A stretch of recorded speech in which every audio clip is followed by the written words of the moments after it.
À l'heure où je tourne cette vidéo, j'ai généré plus d'1 million d'euros depuis que je me suis lancé avec mes différents business en ligne. Mais il faut savoir les gars que ça n'a pas du tout commencé comme ça. Il y a seulement 5 ans, je travaillais encore chez Leroy Merlin et je gagnais 900 euros par mois en alternance. Et dans cette vidéo, je vais te raconter mon histoire depuis le début et partager avec toi comment je suis passé d'un salarié en galère à être libre financièrement en quelques années seulement. Allez, c'est parti! Bon, là les gars, on a fini la journée.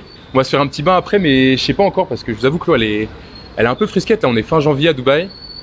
Je sais pas, genre là il doit faire 20 degrés. Donc à voir, peut-être je vais me baigner, on verra ce que ça donne. Mais tout ça pour vous dire les gars, je voulais vous faire une petite vidéo motivation pour vous dire que, bordel de merde, tout est possible dans votre life. Quand je voyais les formateurs sur YouTube qui disaient ouais machin, travaille en direction de tes objectifs, travaille ta force mentale, tu vas pouvoir obtenir tout ce que tu veux, c'était là en mode wesh, ça fonctionne pour toi parce que toi t'as déjà réussi. Mais en réalité les gars, c'est vrai, c'est pas bullshit ce qu'ils disent. Ça peut paraître bullshit, mais c'est la réalité. Aujourd'hui si j'ai cette vie là, c'est parce que les gars, je m'en suis donné les moyens. J'ai travaillé et aujourd'hui, bah, je fais plus ou moins ce que je veux, quand je veux, et je suis libre. Et c'est ce que je voulais. Et je suis content parce que j'ai réussi à atteindre ça. Et pour vous dire, les gars, le parcours, il a été compliqué. Moi, j'ai pas eu de parents riches, j'ai pas eu de personnes qui m'ont forcément aidé. Même si, dans ma malchance, j'ai eu de la chance parce que j'ai quand même rencontré des gens bien. Mais il faut savoir que moi, ma mère, elle est décédée quand j'avais 6 ans. Ensuite, mon père, il était pas présent. Du coup, ce qui fait que moi, j'étais placé en foyer. Après, j'étais placé en famille d'accueil. Et ça pendant toute mon enfance. Et pour vous dire que les gars, c'était pas simple tous les jours parce que moi je comprenais pas trop ce pourquoi j'avais cette vie là alors que je voyais mes potes à côté qui avaient une vie de famille plus ou moins stable. Moi j'étais là en mode je suis en famille d'accueil mais ça se passe bien, j'étais dans une bonne famille d'accueil mais à côté de ça je savais que c'était pas normal en quelque sorte. Et du coup de ça aurait pu me détruire et j'en ai fait une force parce que je vois en fait j'ai vu beaucoup de gens dans la famille d'accueil. Des enfants qui sont passés dans la famille et bah, aujourd'hui ils ont fini en prison, ils ont sombré. Et moi le truc c'est que j'ai été bien entouré. J'ai eu cette femme qui a été formidable auprès de moi, qui a fait qui je suis aujourd'hui, qui est l'homme bien éduqué, respectueux. Et pour ça je vous remercie beaucoup. Je te fais des bisous même si tu regarderas jamais cette vidéo parce que c'est une femme qui est assez âgée. Et du coup de ça à l'école, gros parcours compliqué parce que bah c'était instable. Et je faisais des crises de ouf quand j'étais petit parce que j'étais ultra perturbé. Donc je me suis fait virer de 2 écoles primaires. Ensuite je suis arrivé dans un collège où c'était un collège très strict, sauf que moi j'étais très bouge-bouge. Et j'avais un bon directeur, ce qui fait que j'ai pu rester dans l'école parce que tous les profs voulaient me virer. J'ai redoublé ma 5e. Ensuite j'ai pas eu mon bac dès le premier coup parce que je foutais tellement le bordel en cours, ça m'intéressait pas du tout. Du coup, j'étais pas du tout concentré. Ce qui est dommage, c'est que le système scolaire, pour que les personnes qui sont pas adaptées, ben ça passe ou ça casse. Donc si ça passe, tant mieux, tu vas faire des longues études. Si ça passe pas, bah soit tu vas bosser au Carrefour, au McDo, et si tu te rends pas compte qu'il y a d'autres opportunités dans ta life, bah tu continueras dans un métier dans lequel tu n'es pas épanoui. Et ça, je trouve ça trop dommage parce que bah les gens poursuivent un truc dans lequel ils sont pas heureux. Et heureusement que moi, j'ai réussi à trouver ma voie. J'ai trouvé le business en ligne, et ça, pour le coup, ça a changé ma life. Honnêtement. Du coup, j'ai poursuivi en BTS MUC, Management Unité Commerciale. J'étais en alternance chez Leroy Merlin. Et ça, j'ai fait ça pendant 2 ans. Et pareil, pendant ces 2 années, c'était chaud. J'ai poursuivi en BTS parce que après le bac, tout le monde disait le bac, ça suffit pas. Faut que tu poursuives, faut que tu aies un diplôme supérieur à ton bac. Et du coup, j'ai continué en BTS, mais pour continuer les études parce que bah fallait le faire. Donc voilà, j'ai fait mon alternance chez Leroy Merlin. Et en vrai de vrai, Leroy Merlin, ça a été ma première expérience dans le salariat. Et je les remercie parce que ça m'a permis de me rendre compte que c'était pas du tout la vie que je voulais. Le salariat, ça me convenait pas du tout. C'est-à-dire que j'arrivais très souvent en retard. J'ai failli me faire virer également de Leroy Merlin. Et du coup, on a poursuivi quand même parce qu'il fallait que j'aille jusqu'au BTS. Mais ça me plaisait pas du tout parce que les horaires fixes, le fait d'avoir un salaire qui est pas ouf. Même si j'étais en alternance, du coup, je touchais 900 balles. Mais je savais que si je poursuivais là-dedans, au début de ma carrière, j'ai touché 1200 balles, peut-être 1300 pendant 5-6 ans. Vous savez la phrase des CH qui dit se lever pour 1200 c'est insultant. Bah, du coup, moi, j'étais en mode, frérot, 1200. En vrai, 1200, tu vis. Tu payes ton loyer, tu fais quelques activités, tu payes tes courses, tu peux partir en vacances de temps en temps. Donc, moi, je comprenais pas trop sa phrase. Et moi, c'était genre le mindset que j'avais à l'époque. Et du coup, ensuite, j'ai fini mon alternance chez Leroy Merlin. Ils ont pas prolongé le contrat parce que je faisais grave de la merde. Et après, à partir de là, j'ai commencé à partir en voyage. Et du coup, j'avais quelques économies de côté. Je suis parti à Malte, je suis parti à Barcelone, à Londres. Et je suis revenu, j'avais plus de thunes. Ah, je suis parti à New York aussi. J'étais parti à New York, c'est ça qui m'a flingué. C'est surtout New York. Et du coup, arrivait le Covid et je me suis retrouvé dans une situation où je me suis dit, frérot, faut que tu trouves un moyen de faire des thunes sans forcément retourner dans le salariat. Et j'ai tapé sur internet comment devenir millionnaire. Je suis tombé sur la fameuse vidéo de Yomi, étudiant fauché à millionnaire en l'espace de 1 an. Et donc de là, j'ai vu ça, je suis wesh, incroyable. Donc j'ai cliqué, forcément, j'ai regardé la vidéo et je me suis dit, attends, le mec il est passé de mec broke à millionnaire en l'espace d'1 an. C'est un truc de ouf. Faut que je continue ces vidéos. Donc j'ai checké sa formation.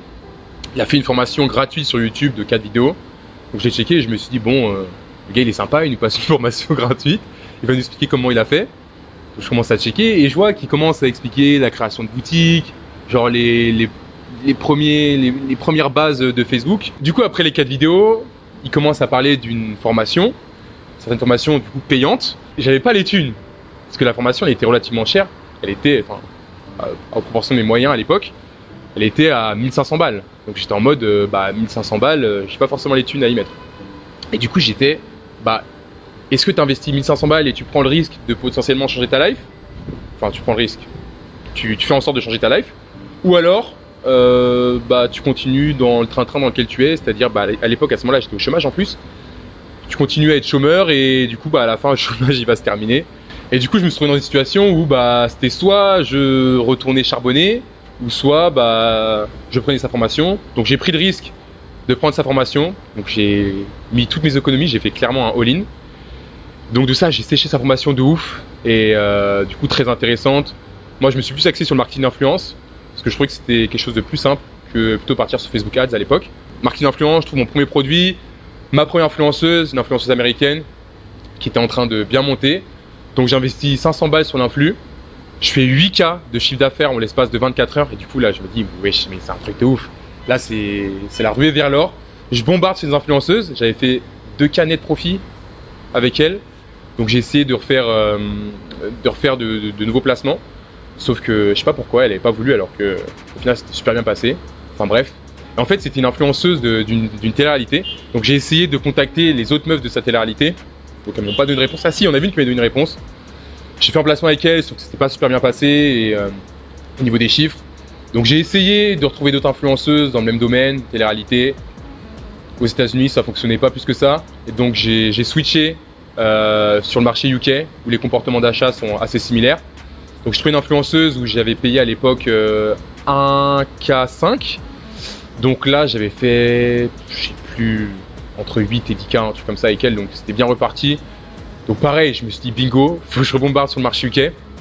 Et finalement pareil, ça a redown, j'ai essayé de nouvelles influx et ça s'est pas passé comme prévu. Et donc j'ai essayé et je me suis dit en fait le marketing d'influence c'est trop volatile.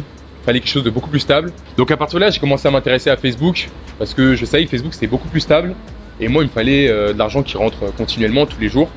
Et du coup, j'ai commencé à DM des mecs dans des groupes qui parlaient de différentes stratégies par rapport à Facebook.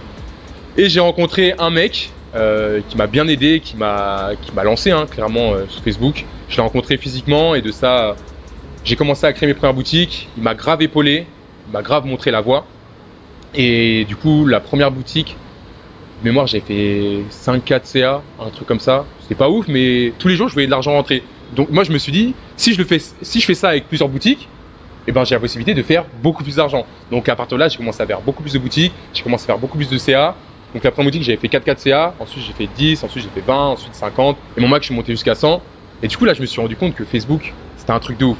Sauf que j'ai persévéré, je faisais net profit entre 10 et 30 par mois. Ça, j'ai fait ça pendant 2 ans. Et à partir de là, j'ai commencé à goûter à ce qui est la fameuse liberté financière parce que j'étais libre finalement de mon temps, j'étais libre géographiquement. Je faisais ce que je voulais, quand je voulais. J'avais pas de patron qui me disait machin, faut que tu fasses ci, faut que tu fasses ça, faut que tu arrives à telle heure, faut que tu travailles jusqu'à telle heure. Et honnêtement, c'est vraiment ça que j'ai commencé à kiffer. Moi, c'est même pas tant l'aspect argent. Je vais pas vous mentir, si je fais du business, c'est aussi pour l'argent. Mais surtout pour l'aspect liberté. La liberté de faire ce que je veux, quand je veux, et qu'il n'y a personne qui me casse les couilles, de me dire ce que je dois faire, quand je dois le faire, et toutes ces choses-là en fait. Moi, c'est vraiment ce qui m'intéressait. C'est vraiment la raison principale pour laquelle je suis en business et que je fais ce que je fais aujourd'hui.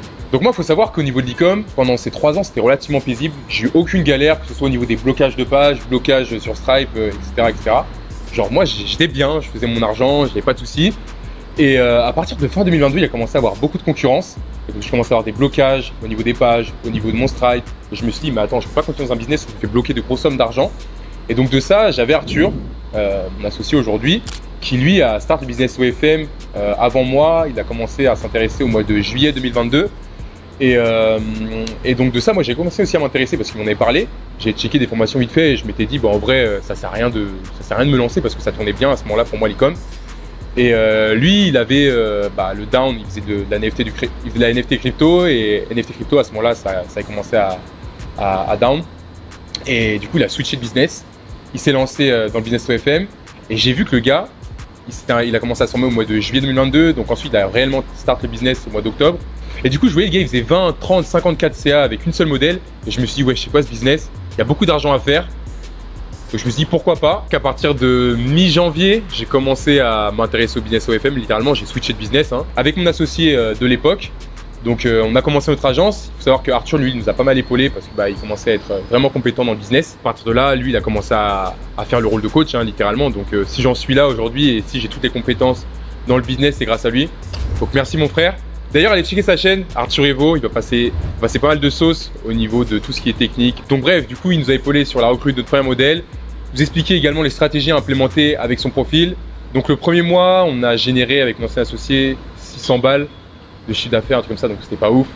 Donc le mois suivant, on a commencé à vraiment comprendre comment fonctionne le business. Donc on a fait de 8K de chiffre d'affaires avec cette modèle. Et le mois suivant, on devenait de plus en plus chaud et là on a fait 16K. Donc à partir de là, je me suis rendu compte qu'avec mon ancien associé, c'était assez compliqué parce que avec sa meuf, elle acceptait pas forcément trop le business. Et du coup, il y a des choses sur lesquelles il ne pouvait pas trop gérer. Et donc, je me suis retrouvé à gérer à 80% l'agence. Et je me suis dit, bon, je peux pas continuer comme ça. Donc, on a décidé d'y mettre un terme. On est en bon terme, toujours aujourd'hui. Donc, lui, il a repris l'e-com. Moi, j'ai poursuivi dans le business OFM. Il faut savoir qu'à ce moment-là, Arthur se trouvait dans la même situation avec son associé pour d'autres raisons. Du coup, ce qui fait qu'il s'est retrouvé tout seul. Et avec Arthur, on était très souvent ensemble. On faisait le même business. Et on s'est dit, mec, viens, on fait un truc ensemble, on fusionne. Et du coup, moi, j'ai ramené mon ancien modèle dans notre agence qu'on a aujourd'hui. Lui, il a ramené ses modèles aussi. Et de ça, on a commencé ensemble. Donc, le premier mois, on a fait 40K de CA avec tous les modèles confondus. Donc, c'était pas ouf par rapport à tout ce qu'on était en mesure d'apporter. Mais on a persévéré. Et de ça, on a commencé à se constituer une équipe. Donc, la première manageuse, qui est toujours aujourd'hui dans l'agence, qui est aujourd'hui CEO même de notre agence. Et à partir de là, on a commencé à recruter une nouvelle manageuse, on a commencé à recruter des managers au niveau du chatting, un manager US et un autre manager FR. Après, on a recruté plein de chatters, on s'est constitué une équipe sur différents pôles de notre agence. Et aujourd'hui, ce qui fait qu'on a 20 personnes qui travaillent pour nous. Donc franchement, c'est beau, c'est un beau parcours parce qu'on est passé de 40K à 180 aujourd'hui. Et ça en l'espace de moins d'un an. Donc franchement, c'est fort. Et on est très satisfait, franchement, quand on regarde le parcours. Quand je regarde mon parcours et quand je regarde toutes les galères qu'on a endurées, parce que ça n'a pas été un long fleuve tranquille. Donc franchement, non, on est très satisfait. Donc tout ça pour dire, les gars, je le répète, faut croire en soi. Tout ce que vous fixez dans la vie, tous les goals que vous souhaitez atteindre, moi, mon goal, honnêtement, c'est de devenir millionnaire. Et je sais que je vais l'atteindre parce que j'en suis convaincu. Si vous arrivez à vous convaincre, les gars, que rien n'est impossible, que malgré tous les obstacles par lesquels vous allez passer, ils sont franchissables, vous allez les faire. Moi, les gars, quand je vois tout mon parcours et les galères par lesquelles je suis passé depuis ma naissance, ma mère qui est décédée, mon père absent, famille d'accueil, parcours chaotique au niveau scolaire, les gars, si j'avais pas forgé une force mentale et si je n'étais pas convaincu que j'allais réussir, j'en serais pas là. Et si tu t'en donnes les moyens, moi je m'en suis donné les moyens honnêtement. Et si tu t'en donnes les moyens, ça fait très bullshit ce que je dis. Il n'y a rien qui est impossible, honnêtement. Faut juste en être convaincu et travailler tous les jours, focus sur le même business, pas aller à droite à gauche. Là, moi, j'étais dans l'e-com, ça me convenait plus, j'ai switché et j'ai bombardé dans l'OFM. Et aujourd'hui, on en est là. J'ai une situation beaucoup plus convenable, je gagne beaucoup mieux ma vie et je vais encore continuer à me développer en tant qu'homme et également au niveau de mon business parce que je vais continuer à grind up encore et encore et encore. Parce que je sais que je vais devenir millionnaire, je le sais, ça, il n'y a pas de doute et parce que je travaille dans cette direction. Et je vous encourage à faire la même chose. En vrai, ce que je vous raconte, c'est très vendeur de formation. C'est très bullshit. T'as réussi, maintenant tu racontes ta vie, machin. Non, en vrai, les gars, c'est réel. Franchement, croyez en vous. Et je sais pas si vous avez regardé ce documentaire-là. Moi, c'est un artiste qui m'inspire beaucoup. Lil Baby. Et quand je vois en fait le mec, regardez-le pour ceux qui n'ont pas checké. Le mec, d'où il part? Le mec, il part des fins fonds d'Atlanta, il vit dans des égouts, hein, limite. Enfin, j'abuse, mais le gars, il vit dans un bidonville, hein. Il veut dire ce qu'il est. Pourquoi il en est là, le gars, aujourd'hui? C'est parce qu'il a jamais rien lâché. Il s'est toujours convaincu qu'il réussirait. Et aujourd'hui, il en est des sphères, les gars, que j'atteindrai certainement pas, que vous-même n'atteindrez certainement pas. En tout cas, je vous le souhaite. Mais c'est fort. Et moi, je veux avoir ce mindset-là. Je veux réussir et je me mets dans les conditions pour le faire. Et je sais que, les gars, la vie que j'ai aujourd'hui, je vais continuer à l'entretenir, je vais continuer à développer, à monter encore plus et faire des choses encore plus grandes. Et ça, j'en suis convaincu. Comme dit Yomi, les gars, le succès n'est qu'une question de temps. Et cette phrase, elle est très vraie. Donc, continuez à bosser en direction de vos rêves et lâchez rien.